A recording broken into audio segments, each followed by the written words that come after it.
But all manner of pretenders found their way to The Hague, and became the end was predictable. So we made an error. And in fact, one of the things I said in my inaugural lecture at the University of Lagos a few months back is that we should learn from the experience of Bakassi, never again to let it happen. If you have a problem, you look for the best minds available. You don't care whether they look towards Mecca or Jerusalem, okay? Whether they are Nadeko people or they are Igbesu boys or whatever, if you are interested in what is between their ears, not where they pray or where they worship. And that is what happens in other countries. You have a problem, you constitute a think tank, okay, to advise you adequately. So if you did not go with the best minds available in your country, please don't cry over spilled milk. So is it not possible that this time around, if there is any such window, we could actually go back with our first 11? Do you think that we still stand any chance, or maybe we could still remedy this situation? As I said, Professor Rike should return very soon from his vacation in the U.S. He suggests, if you read this article in this day, on Tuesday, he suggests that we should have a roundtable of international law professors, what we call publicists, to look at the entire ramifications. I'm aware the NIA had an open house yesterday to just ventilate the issues and what have you, but that's not enough. These matters are discussed behind closed doors. It's not something that in the full glare of publicity we can be discussing. And then Nigeria is behind the Gulf of Guinea Commission. We should make all efforts to bring Cameroon on board, so that even if there are some petroleum resources on the shelf of the Bakassi area, then we can enjoy what we call joint development, unitization of the resources. Like Nigeria has an agreement with Sao Tome and Principe and Equatorial Guinea on a 60-40 sharing basis. Okay, Nigeria has the means, we have the muscle to exploit those resources. These other countries, they don't have. So they depend on Nigerian expertise and goodwill. And Nigeria is giving them all sorts of things in exchange. So if we bring Cameroon on board, which, if you look at the map very well, Cameroon's outlet to the sea is narrow, it's really constricted. Unlike Nigeria, we have a wide expanse of continental shelf. There's no way Cameroon is going to exploit the resources of the Bakassi that will not run into our claims, okay? Because we are neighbors. You know, you can only choose your friends, you can't choose your neighbors. So we have to live with Cameroon one way or another. I understand there are about 3 million Nigerians in Cameroon, even as we speak. So there's nothing really serious about Nigerians staying in Bakassi, okay? They are still Nigerians, but Nigerians now owe them a duty of protection, not to be harassed. And if they don't get that protection from the government, this self-declaration of independence by those people in that region, would that be an option for them? No, it's exactly. You got your finger on it. People get frustrated and self-help. They do. If you push a goat to the wall, it can turn against you, and at least for survival. I think for them it was a matter of last resort. I mean, they've been put on some land area. These are fishermen. They want a place where they can practice their activities as fishermen. You go and relocate them in New Bakassi. They are alienated, their ancestral shrines. These are people who had accepted the overlordship of the Obong of Calabar from time immemorial. They are Efiks, they are Anangs, they are people of that area. And they feel that they've been shortchanged by Nigeria. Nigeria doesn't give a damn about them. It's not only the Bakassi people. You saw the Ogoni people too. Some of them made a declaration with a new flag. In Bayelsa next door, they have an anthem. I think they have a flag too. Yes, they have. Ekiti has an anthem, a coat of arms. The state of Osun has a coat of arms. Lagos State has a... These are, for me, there are manifestations of an incipient crisis within the Nigerian polity. Things are not all right in Nigeria. And that is why right-thinking persons in Nigeria are in support of a big family meeting, what we call the Sovereign National Conference, so that we all put our issues on the table before Nigeria vanishes before our very eyes. Because nothing is sacrosanct about this country. The Soviet Union vanished. Yugoslavia vanished. Czechoslovakia vanished. And like Mark Twain said, there are only two things non-negotiable in life: death and taxes. So Nigerian unity too is negotiable. We sit around the table, craft out the rules of our cohabitation, intermediation, group dynamics. No superior, inferior, no second-class citizen. Boko Haram, all these people pressing on Nigerians, they come out front, you want Sharia, have your Sharia, but don't take me along because I'm not a Muslim. Okay? So, if you want to set up your own Islamic state, good luck to you. It's your right to go to heaven the way you want. But again, you don't impose your will on unwilling people. There are 400 ethnic groups in this country. And so we have to actually reorder the basis of our cohabitation. That's the whole essence of this national conference. The sovereignty about it is that decisions arrived at therefrom should not be touched upon or manipulated by any other body. Those decisions should be submitted to a national referendum.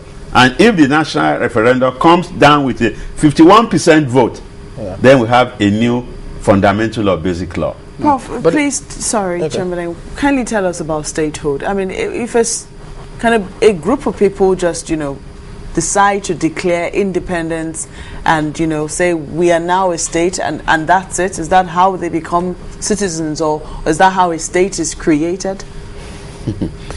It reminded me of the thesis of one of our lawyers in the Bakassi, Professor Crawford, from Cambridge. His PhD thesis was on the creation of states in international law. Well, states emerge in different ways. Okay, some might be artificial, like those years, and some might historically have been living together. They share some commonality. But technically, when you talk of a state in international law, you have to go to the Montevideo Convention of 1933. You need a people, you need a territory where those people inhabit. They need a government which is in effective control, and then, most important, the ability to enter into relations with other states. Now, the states within Nigeria, I don't think they are staking a claim for secession, because that is what underlies your question. Are these people anxious to break out of Nigeria, Republic of Oduduwa, or Republic of No, I don't think so. They are just driving hard bargains. They are raising the ante, so that eventually when we come to renegotiate the base of our federation, then true federalism, fiscal federalism, resource control, all these matters that have been pressing for address will now come up. Prof, I was looking more towards the people of Bakassi and the declaration by some people to actually create their own state and protect their own people and protect their rights, as it were. The question is, can it stand? No, between you and I don't think they are serious about it. As I said, they're just driving a hard bargain so that Nigeria could take notice of their privation. They've been shortchanged and they're frustrated. I don't think, seriously speaking, they want a Republic of Bakassi. It's not viable. The only viable thing that could happen is if Bakassi joins southern Cameroon with Niger Delta oil and form a new republic, as they want to, of Ambazonia. If they can get away with it, then, and if they are recognized by members of the international community, then they can become a new state. Just like South Sudan, just like Eritrea. Biafra tried it, it failed. Katanga tried it, it failed. Don't forget the African position in 1964 was that the boundaries, colonial boundaries established, should be deemed as sacrosanct. We call that in international law, uti possidetis, ita possideatis. So there are rules on these matters. So if you want to rebel against Nigeria, Nigeria might show its bare knuckles, the fangs. It happened in Biafra, and you know how it ended. So I don't think any people will want to dare the Nigerian Federation. But what I'm saying is that don't let's wait for guns to start firing. We can preempt the dissolution of Nigeria. Nigeria is tottering, let's face it. Nigeria has not totally failed, but it's a failing state, as you and I know. We need urgent action on this one. Precisely. A drastic situation warrants drastic remedies. I mean, Jonathan must get cracking because we have a crisis on our hands. And we don't know the reverberations. Other ethnic groups might start declaring all manner of republics. Before you know it, Nigeria will become a joke within the international community. And God forbid that happens. Well, that's why we have to let it go, Prof. Oyebode is a professor of international law and head of Department of International Law. No, I'm no longer head. You're no longer? Oh, no, I've been head for 6 years. Oh, dear. I'm off that. So no third time for you? No, well, no third time. And then I'm aging, you know, and the young should grow. Yeah, but we need a lot my, of this. My office now is I'm chair of the Office of International Relations, Partnerships and Prospects. That is the Ministry of Foreign Affairs of UNILAG. Oh, that's interesting. Well, that's a ministry now in UNILAG. Well, it's a big, you should come to my office. We will. It's a wonderful office. We handle all the agreements of UNILAG. We have 30 MOUs with universities. I'm off to China in a matter of weeks. For, you know, all sorts of things are happening in UNILAG. Pay a visit. We will. Thank you for coming this morning. No problem. We're back after this. Join us again. Life's a journey you will discover from one adventure to another. Be true to your desire, 'cause we are true to you.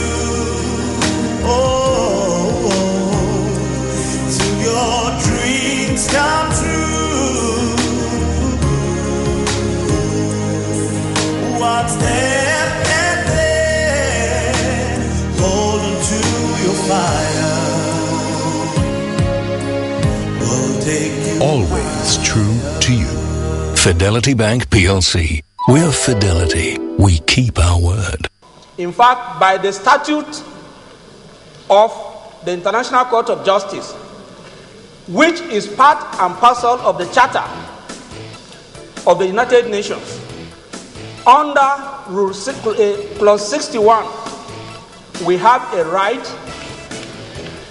to apply for a review of that judgment that was given in October 2002. And one of the conditions there is that we must have been seen to comply, and that compliance has been there. The other condition is that if we have new facts, we can apply. In the body of the motion, you can see that other countries have applied for a review, and such a review has been carried out successfully. All right, then. Well, that's it here today on the program. Thank you for watching. I'm Chamberlain Uso. Thank you. I'm Maokwe Ogun. I'm Sulaiman Alede. We'll see you on Monday.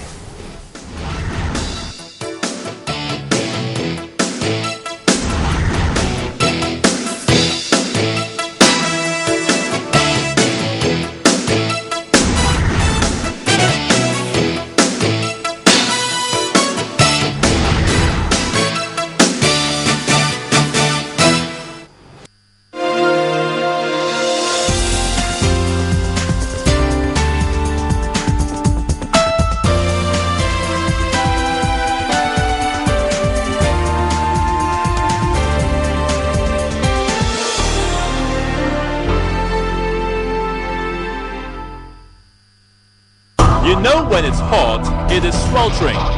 And when it's